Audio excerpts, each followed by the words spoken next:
po mban një konferencë të përbashkët me zotin Netanyahu, kështu që I ndjekim. In a litany of brutality and inhumanity that, yes, brings to mind the worst of ISIS. Babies slaughtered, bodies desecrated, young people burned alive, women raped, parents executed in front of their children, children in front of their parents. How are we even to understand this, to digest this? And yet, at the same time that we've been shocked by the depravity of Hamas, we've also been inspired by the bravery of Israel's citizens. The grandfather who drove over an hour to a kibbutz under siege, armed only with a pistol, and rescued his kids and grandkids. The mother who died shielding her teenage son with her body, giving her life to save his, giving him life for a second time. The volunteer security teams on the kibbutzes who swiftly rallied to defend their friends and neighbors despite being heavily outnumbered.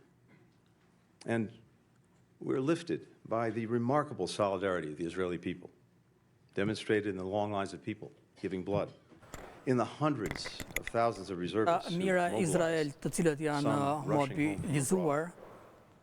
People around the country opening their homes to Njerëzit kanë hapur dyert për ata qytetarë të cilët janë zhvendosur nga pjesa jugore e Izraelit. Njerëzit në Izrael janë gjithmonë treguar rezistent për të mbrojtur veten e tyre. Mesazhi që kam sjell në Izrael është ky: mund të jeni të fortë, të vetëm për të mbrojtur vendin, por për sa kohë që ekziston Amerika, nuk do të duhet kurrë, sepse ne do të jemi gjithmonë me ju, në anën tuaj. Dhe ky është mesazhi që presidenti Biden I dërgoi autoriteteve izraelite që në fillim kur nisi kriza. Mesazhi është një mesazh që ne kemi sjell në Izrael në mënyrë të përditshme dhe në çdo orë. Është një mesazh që e kam sjell në diskutime sot. Israel's newly formed national emergency government. Dhe gjithashtu me qeverisjen e re të formuar për të trajtuar situatën e luftës. We're delivering on our word. Ne përmbajmë premtimin ton për të sjellë municion interceptor së bashku me materiale të tjera mbrojtëse.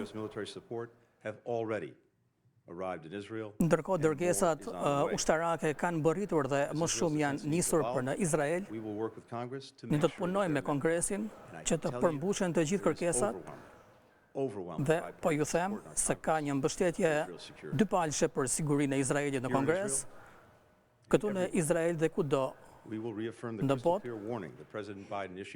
Do të dërgojmë parlemërimin e qartë të presidentit Biden për të gjithë kundërshtarëve, shtet apo jo shtet, që mendojnë të përfitojnë nga situata për të sulmuar Izraelin, mos e bëni këtë, sepse SBA e mbështet fuqishëm Izraelin.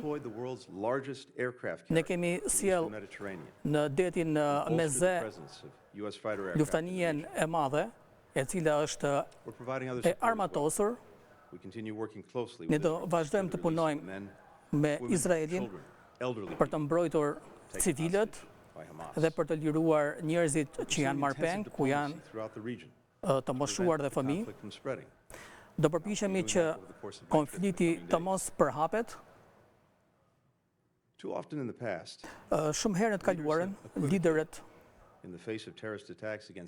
janë përballur me sulmet terroriste kundër Izraelit. Ne kemi folur me të gjithë vendet për këto sulme, nuk ka justifikim për të tilla krime. Ju e dëgjuar dhe kryeministrin që tha se kjo duhet të jetë një moment për të dënuar terrorizmin,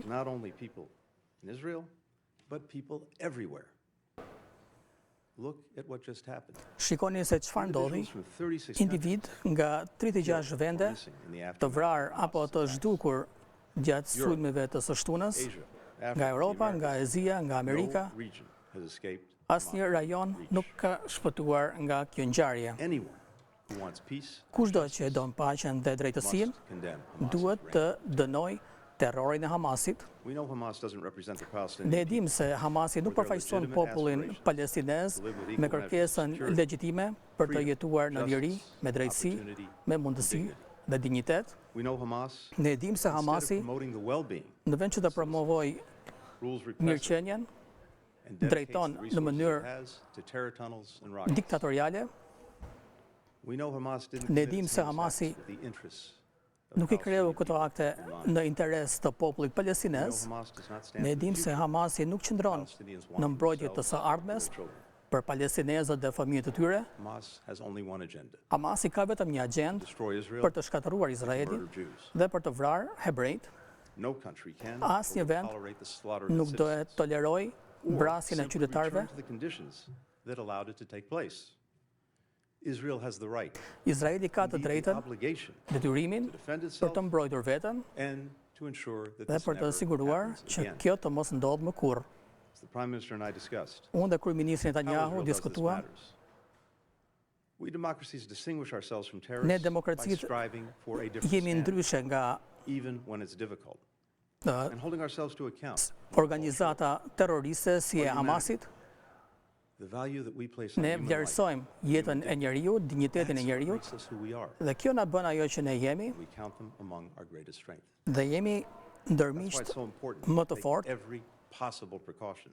Prandaj duhet të ndërmarrim të gjithë masat që civilët tanë të mos dëmtohen. Civilë të gjitha besimeve kombësive, të cilët janë vrarë në mënyrë tragjike. Numri i viktimave të krimit terrorist të Hamasit rritet çdo ditë, janë rreth 25 amerikanë që kanë humbur jetën. Ne bashkohemi me Izraelin për të vajtuar humbjen e jetëve të njerëzve. My stepfather, who I alluded to earlier, Samuel Pizar, came here to Yad Vashem to perform the mourner's prayer that he wrote to Të afërmit e mi kanë ardhur 50 vite më parë në këtë vend për të lutur, duke reflektuar edhe për horroret e kampit të nazistëve. Gjyshi shkruante se njeriu që është krijuar në imazhin tënd ka të drejtën për të zgjedhur mes të mirës dhe të keqes. Është i aftë për me të keqen, por edhe për më të mirën, për urrejtjen dhe për dashurinë, për marrëzinë dhe për të qenit një gjeni. Në këtë moment, urrejtja, marrëzia kanë marrë kaq shumë jetë njerëzish. Duhet të qëndrojmë së bashku për të konfrontuar më të keqen e njerëzimit me atë që është më e mira. Do të kemi alternativa për të ndëshkuar terrorin, të cilin e ofron Hamasi. Këtë do të bëjë SBA, do të qëndrojmë Izraelit, duke punuar së bashku me popullin e tij, me të gjithë në këtë rajon. Jemi të angazhuar për një vizion me paqe, më të integruar, me më shumë siguri, me më shumë një lindje të mesme në prosperitet. Faleminderit.